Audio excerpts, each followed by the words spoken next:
Hello, and welcome to another episode of the Meter Cute interviews here on Meter and Mayhem. Today I'll be chatting with Holly M. Wendt, who's the author of Heading North, available from Braddock Avenue Books. A former Peter Taylor Fellow for the Kenyon Review Writers Workshop, they're also a recipient of the Robert and Charlotte Barron Fellowship for Creative and Performing Artists from the American Antiquarian Society. Currently, they serve as an associate professor of English and creative writing at Lebanon Valley College, in addition to directing the creative writing program there. Holly's writing has appeared in Shenandoah, Four-Way Review, Barrel House, Memorious, and elsewhere. Are you ready to learn more about their work? Me too. Let's sit back, relax, and get ready to fall in love. Hi, I'm Holly M. Wendt, and I will read to you a little bit from the opening of my debut novel, Heading North. Chapter 1. A lone firework flares red over Parov's downtown glow, while Viktor Mirnikov and Nikolai Stepnov tighten the laces of their hockey skates on the snowy canal bank and step onto the narrow ice, sticks in hand. The New Year celebration means 4 days without games, 2 days when the Parov Iron Tigers won't even practice. But here, now, they find ice. Each stride slices the quiet, a sound like silver, a sound like the fog pluming their mouths as they cross and recross their little rink. Viktor breathes in the cloud of Nikolai's wake, then curls the puck away to circle one of their sneakers and snowbank goals. The clear, hard top of Nikolai's stick on the ice, to me, shudders through Viktor's skate blades and up, coiling in his hands. The puck leaps toward the sound. Nikolai charges, and their game begins in earnest. Here is Viktor's goal to defend, there his to attack. Nikolai calls their game shinny, a word stolen from his father, who picked it up from a career played with Canadians all over the NHL. Whatever they call it, hockey is hockey. They will argue about whether the puck has crossed the invisible line or slipped wide. No arbitrator but the moonlight reflected by snow, and whoever is more stubborn. That too is part of the joy. Nikolai skates a little farther, and the ice hums, a thin crack somewhere beneath them, an easing settle. The canal's meter of water is the least of their danger. While Nikolai passes to himself, canal bank to skate blade, remnants of cheering arrive on the air, likely the end of the ice carving contest. And under it, Viktor listens to Nikolai's building speed. Nikolai skates right into him, his shoulder to Viktor's chest, a shove and a promise as they scrabble stick and stick. Nikolai leans, bites the earlobe under Viktor's knit hat, and kicks the puck between Viktor's feet. He takes 2 swift strides and snaps his wrists. A spray of snow flies up from the goal bank. Viktor whistles the interference as Nikolai laughs over the pop and glitter of another firework, then 2, the slurring noise of song in the distance. This is what they've skipped. The too easy, too careless affection of being drunk, the raucous claustrophobia of the city's celebration. Viktor shakes off a chill and bends into their imaginary face-off circle and tries to think of hockey, only hockey. But there is Nikolai across from him, level with his eyes. Nikolai wins the draw, and when he feints left a third time, Viktor pulls the puck to his own blade.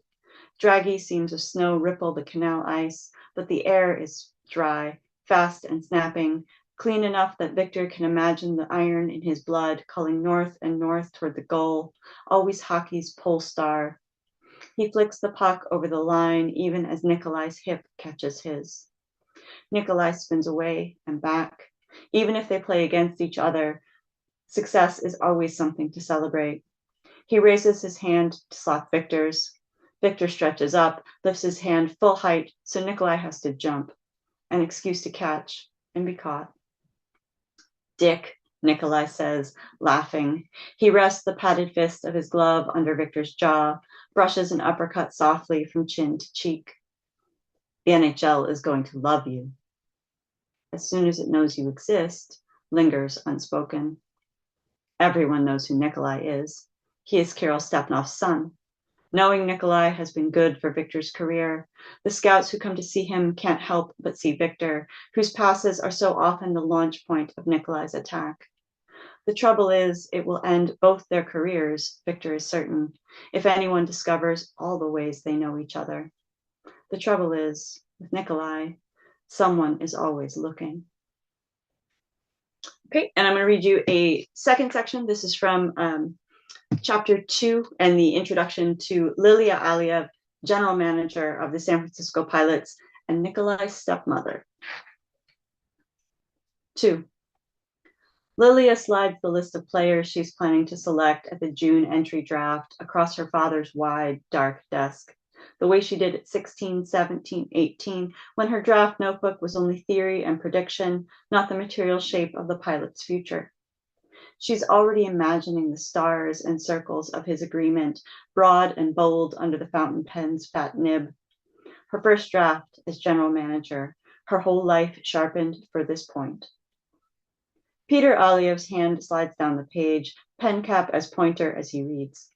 The hand reverses. With 3 swift slashes, he strikes away choices she has made. What are you? Stop! She pulls back on the stapled papers and he pins them down. A corner tears off in her hand. You need to pick players who are going to fit here, right away. He writes in the name of an American center over her second round pick, a goalie from Finland. We already have good net minding. The Pilots have an adequate, aging starting goaltender, a truly decent man with a teenage daughter who never seems to hate him, the kind who should now be a competent backup and a strong mentor. Her father taps his pen on the center's name. This one scores goals. In a league with historically terrible goaltending, if the kid's father weren't a Hall of Famer, no one would take him above the 5th round. She spent the last 20 years studying these leagues and their characters. Her father has spent his whole life making money and spending it. That's how he ended up with a share in the San Francisco Pilots 3 decades ago. Peter makes a dismissive sound about 2 of her choices for forwards, too, calls them too small, incapable of forechecking.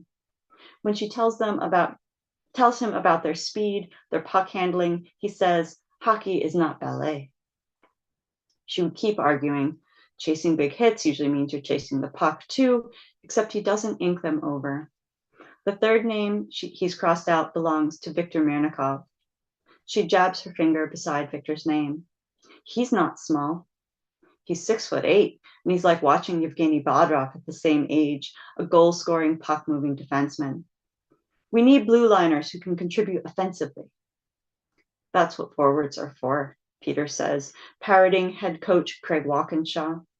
Late last summer, after he bought out the other owners as a retirement present for himself, and between firing the previous general manager and promoting her, Peter brought back Walkinshaw, who had been assistant coach when the team last went to the Stanley Cup Finals. That old tie to greatness meant something to her father. That's why Kirill was re-signed in the first place. Peter writes in the name of a defenseman who's almost as tall and half again as broad as Victor. Shane Possett led his Division I conference in block shots and has the distinction of being the slowest skater on the list.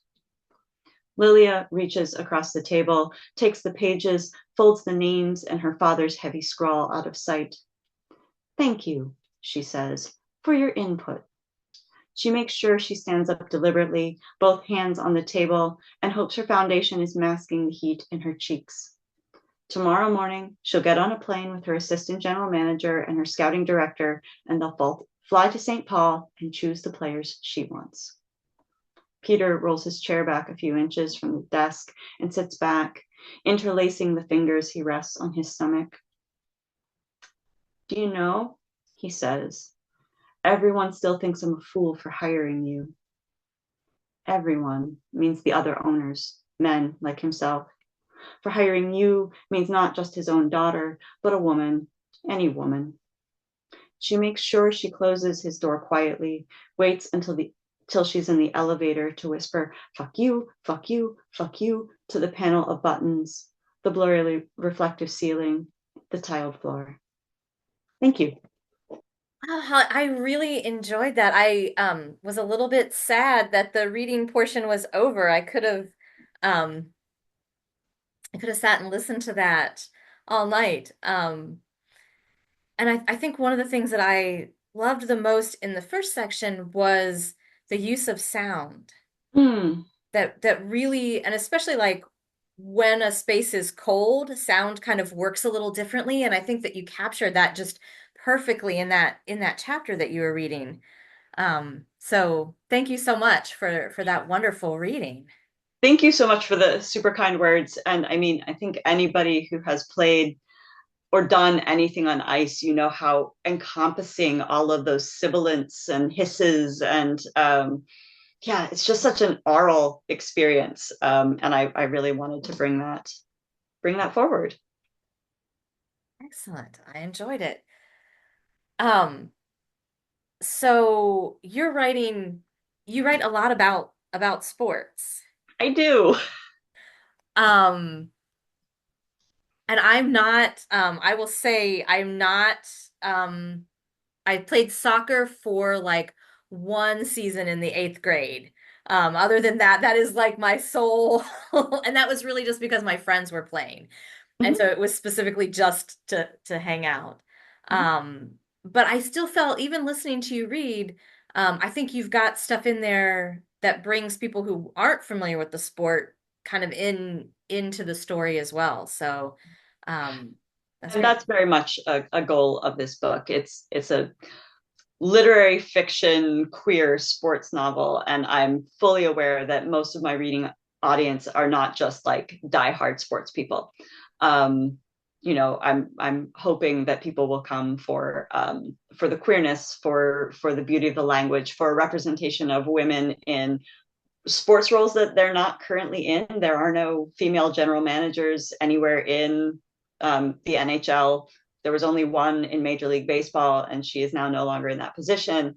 And so, you know, I'm hoping there are multiple appeals in this book. And I did my best to try to bring those things forward. Yes, there are scenes that take place on the ice, and sometimes the scores matter, but it's not primarily about that. So you've also written about baseball too. Um, which which has your heart more, baseball or hockey? Oh, that's an impossible question. I will say baseball and softball are basically where I grew up. I spent most of my childhood at slow pitch competitive softball games where my dad played like really seriously until he was in his the second half of his 30s, and then my brother played baseball and I played softball, and that is all we did all summer. And then when I hit high school, it was a year round thing, you know, open gyms twice a week all winter because I was a catcher, and so the pitchers needed to work out, and so you know we did that all the time. um, and baseball is really where sort of I cut my teeth writing about sports, thanks to the birth of a one of the wonderful sports adjacent websites of the like aughts. The classical, thanks to the classical, I was able to pitch some sports writing pieces, where I did write a lot about baseball, a little bit about hockey, a little bit about some other things. But baseball's also, I think, the most literary of the sports, in the sense that baseball is full of all of this extra time. And where you have time, you also have mortality. And there's this great tradition of baseball literature. And I was just really heartbroken that there's not the same kind of tradition for hockey. And I wanted to add something to that. There are some beautiful ice hockey books, notably, probably the most important of them, Richard Vagamese's Indian Horse, which is just all things, and also only a little bit about ice hockey. It's mostly an indictment of the residential school system and battles with addiction and loss of identity, reclaiming of identity, and all of that. But there's also a hockey story in it too. So I've always loved it. I teach a little bit of sports writing. I teach a baseball literature course, and basically trying to get some people who think they don't like sports into the fold, and to get the people who love sports but don't like reading, bring them into the fold. So Oh, that's awesome. That's awesome. Um, what book has created the most mayhem in your life? Speaking of books. So this is going to be a strange answer. It's Beowulf. Okay. And that little tiny book, and I say little tiny because the first version of Beowulf I encountered was one of those really small trade paperbacks, the Burton Raffel translation. I saw it in the Walden books at the mall when I was in like ninth grade or something. And being the pretentious little nerd I was like, well, here's an important book. And so I got it. Wasn't assigned summer reading or anything. My school didn't do that. But took it home, read it, probably didn't fully understand it. I just knew it was a strange, thorny thing that I was weirdly in love with. And the obsession didn't really go away. It just deepened, and I got more and more excited about history and the places that literature, history, myth all touch and overlap. And so it became the mayhem part comes in when I hit graduate school and I knew I wanted to be a creative writer, because the tidy, sensible, reasonable thing to do as a creative writing graduate student is to study contemporary literature and go all in on late 20th century stuff. You're like what's happening in writing now and what can I learn from it? And I couldn't, I'm there in the history of the language course and I'm writing my conference papers about the Battle of Agincourt and falling in love with Shakespeare and making my life so much harder than it had to be. um, and so, I just continued doing that. And so I added a graduate minor in medieval studies, which again does not go with creative writer. Like, no. But the upshot is, because of that, because I finished my PhD in 2009 in the middle of recession and upheaval, I was able to get my first full-time job teaching as a generalist, because I could teach everything from Beowulf to the 21st century, just because my interests went in that way. And the job that I have now at a small liberal arts college in Pennsylvania was a really strange posting where somebody retired and somebody left, and they took the Brit Lit person and the creative writing person and made it one position. And so I was like, oh, this is a sign from the universe. I have to uproot my life. I was living in Wyoming at the time, thought we lived in Wyoming forever, and then moved back home to Pennsylvania. And now, on any given day, I'm moving centuries every 50 minutes in my teaching. And so it's quite a lot of like true upheaval in my life, but it's also given me kind of the opportunity to do everything I want in a teaching and writing capacity. And every time I read it, I find something new. I find something exciting to encounter, even though I don't teach that old Burton Raffel translation that I first encountered. But yeah, it's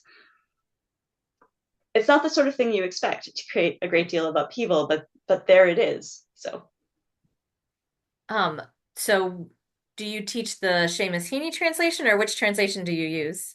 now I do the Seamus Heaney. I think it's really accessible, really thoughtful, and it's also so beautiful in that very understated Seamus Heaney way. And at the start of this semester, I play for them him reading his poem Digging, and we talk about the language, and we also read his translator's introduction where he talks about his process in this really approachable, down to earth kind of way, and making connections between that really old language and the language that his great aunts and neighbors used, and finding commonality. And so far that served me pretty well. Excellent. Yeah, that's I had not read Beowulf since high school, and then somebody had recommended the Seamus Heaney version, and yeah, I was absolutely blown away. Um, Mm-hmm. do your students respond well to Beowulf? Like, do they love it as well? Probably not as much as you do, but um, as much as they're able, like how do they respond? They actually do. Most of them come in and they don't want to do it, but a lot of them have to do it because a good portion of the students in the English Lit 1 course are headed to jobs in high schools. And so they're going to have to teach it themselves at some point. So here we go. And they generally report they didn't expect to like it as much as they did. I had one student tell me this semester when we finished it that they cried at the end, and I was like, yes, everything has come together. And so, one thing that I did with my students this semester was I made them write their own formal boast about themselves.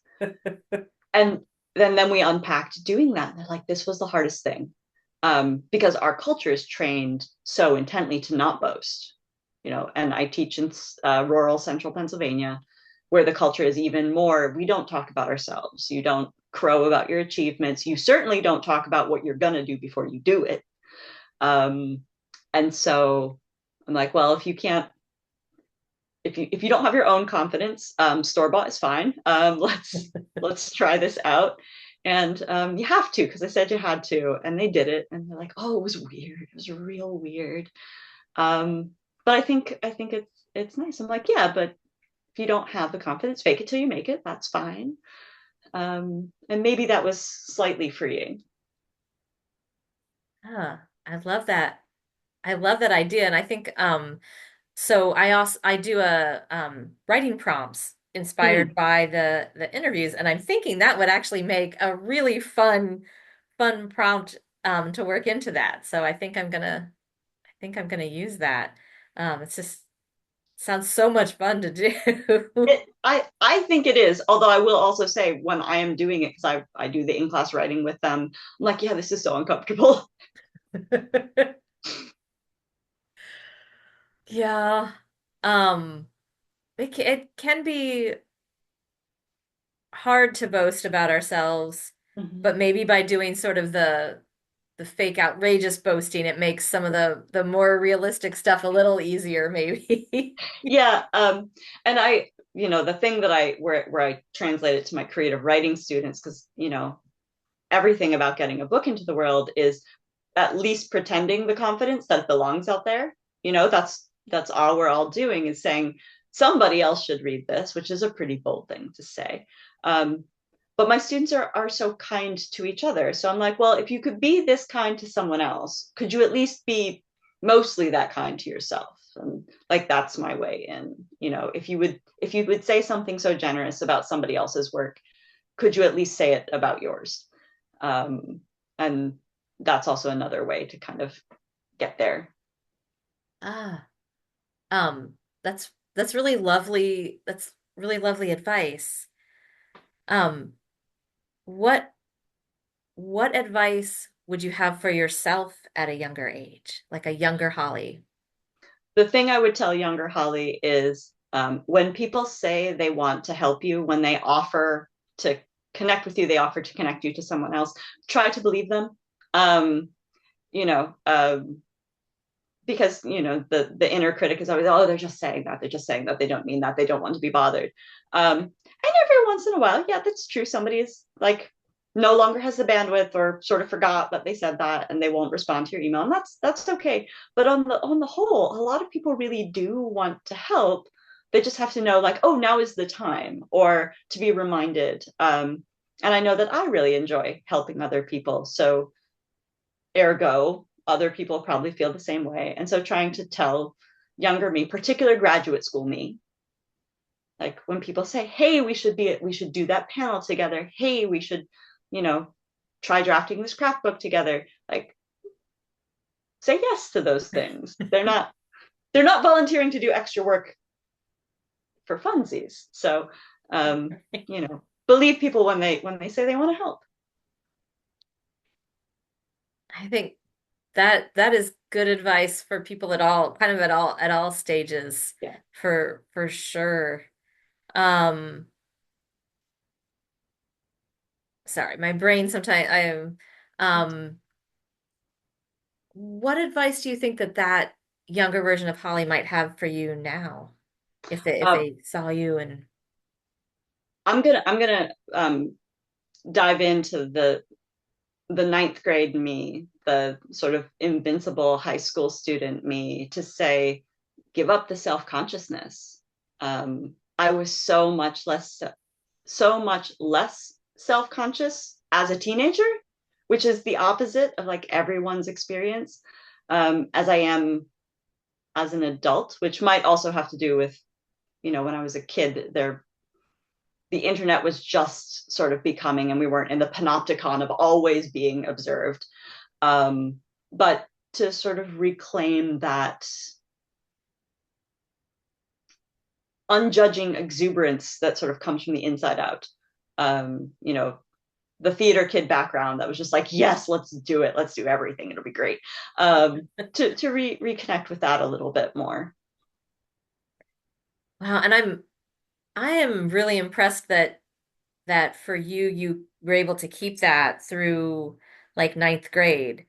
'Cause that would describe me when I was probably up until the end of fifth grade or like sort of the middle of fifth grade, it started to shift for me. Um, and it just sounds like a dream to have been able to hold on to that through the hellscape that is middle school. I had the world's most charmed middle school experience. I had some of the best teachers I have ever had in my middle school years, some of whom I remained in contact with my whole life, and just like monumental influences on me. So yeah, I had an exceptionally charmed, like sixth grade to eighth grade. That does not line up with most people's experiences of those things. Wow. Yeah. Um, so other than Beowulf, what else were you reading at that age? Oh gosh. And again, like firm self-acknowledgement that was an exceptionally pretentious child. But I was also the kid who, like, I put the full size complete works of Edgar Allan Poe in my backpack and just carried that around for like 3 years. So like I had to come out of a whole lot of purple prose when I started college and actually was learning creative writing and reading things by people who were alive, which we never did in high school, just never read anything by anyone alive.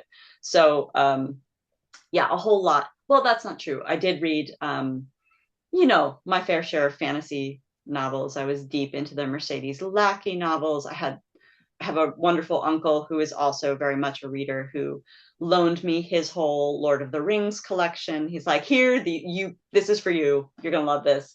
And he was right. Um, so some of those things, but I was hitting the classics super duper hard in the nerdiest possible way. So, Crime and Punishment and the whole nine yards. Um, so yeah, just mm. And all the Redwall books. That's that's wild that you bring up Redwall. We are in the process of watching the show of that on it's on Tubi for free right now. And so we've been watching that and getting back into Redwall again. So Like, because one of my great joys was to live in a tree. Like that's all I wanted to do for a very long time. It's like I'm just going to live in a tree, um, gather berries and such, and it would be fine. Um, so those things, which also connected very much with all of the that whole young adult swath of books of child runs away in the wilderness, or child is plain uh, shipwrecked, or Hatchet, Dog Song, even the Black Stallion, it's all just orphan children. And I was like, yes, sign me up. did you ever read the Joan Aiken books, the Dido Twite books? No, okay. Oh, it's it's a lovely they're a lovely combination of the orphan child um running amok and fantasy stuff. So a lot of them take place in an England where wolves run the countryside, Oh, um, to a sort of harrowing degree. So oh, they were some of my favorites when I was young. So I feel like if you that's on my still, list. I mean, I know I still read a lot of young adult stuff, and so I just assume everybody else is still reading it. I have to say, I got I get spoiled for most of it because my students write about it. And so, sort of I found out the endings of all of the popular young adult series before I ever get a chance to read them. And like, oh, well, maybe I'll read this, maybe I won't. But yeah. So I've been spoiled for all the dystopias, just all of them. So Have you read Naomi Novik's Deadly Education series? haven't read those. They're on my like winter break list. But Naomi Novik's Spinning Silver is one of my favorites, and the Temeraire series, especially the first one, like it's hitting all the beats of the historical fiction that I love so much, and the like Patrick O'Brien, Master and Commander Horatio Hornblower thing, but with dragons. Right. And it's such a delight. Yes. Yeah, I agree. I have she's got a new collection of short stories that just came out. And one of the benefits to requesting that the library buy a book is then you get to be the first one to read it. So I have it ready to go. So excellent. Um, are there any other writers that you think that if somebody loves your writing, you Mm. think they would love these other folks, or, sort of vice versa? Um, I definitely have to shout out Emily Nemens' The Cactus League, which is very much a baseball novel that is doing something quite similar in the sense of um, being about sport, but also very much about the way that people constellated around a sports team or a particular athlete are affected by things sort of rippling out from the field that don't really have to do with winning or losing or gameplay, but the choices that people make under certain pressures and so on. And it's also really beautifully written. So that book certainly, and just thinking about books that are full of good spirit for and joy in things. I think very much about Shoeless Joe, W.P. Kinsella's book on which Field of Dreams was based, which is old and a little goofy, but also very much a love letter to sport. I there there's a great deal of sadness in my book, but there's also a lot of hope. And so thinking about stories that involve queer joy, and so I think about Andrew Sean Greer's Less novels, Less and Less is Lost, Emma Copley Eisenberg's Housemates. Find some places where it's not all tragic. I think that's really important. Mm. Um, have you, I'm just gonna keep swapping books. Have you read any Kate Mascarenhas? Mm-mm. Because when you were talking about joy, I just finished reading her most recent book, Hokey Pokey, and it's a like noir.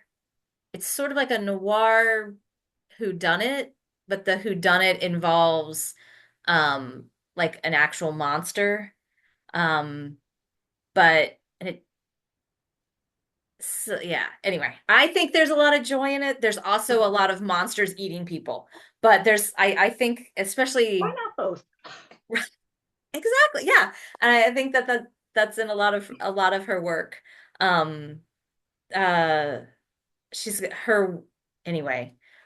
Rather than just relate the plots of every single one of her books, I will just say I think you might enjoy them. Okay. Um, she's got one called The Psychology of Time Travel. Mm. The Thief on the Winged Horse and Hokey Pokey are her three novels, and I just think that she's absolutely fabulous. So I just bring her up to everybody.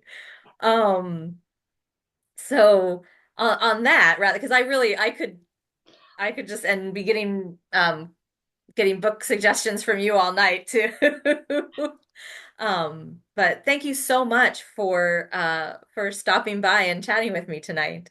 Absolutely. It's a pleasure. And like, this is what happens when you get book people in a room. It's the love language is book recommendations. Um, I think that's something that my students are now used to. I have learned to stop like just putting books in people's hands. Like I need to stop. I had to stop doing that because too many of them never came back. But like everyone gets a post-it note and there's like four titles. I'm like, this isn't homework, but in your copious spare time, which you have none of, go do this extra reading.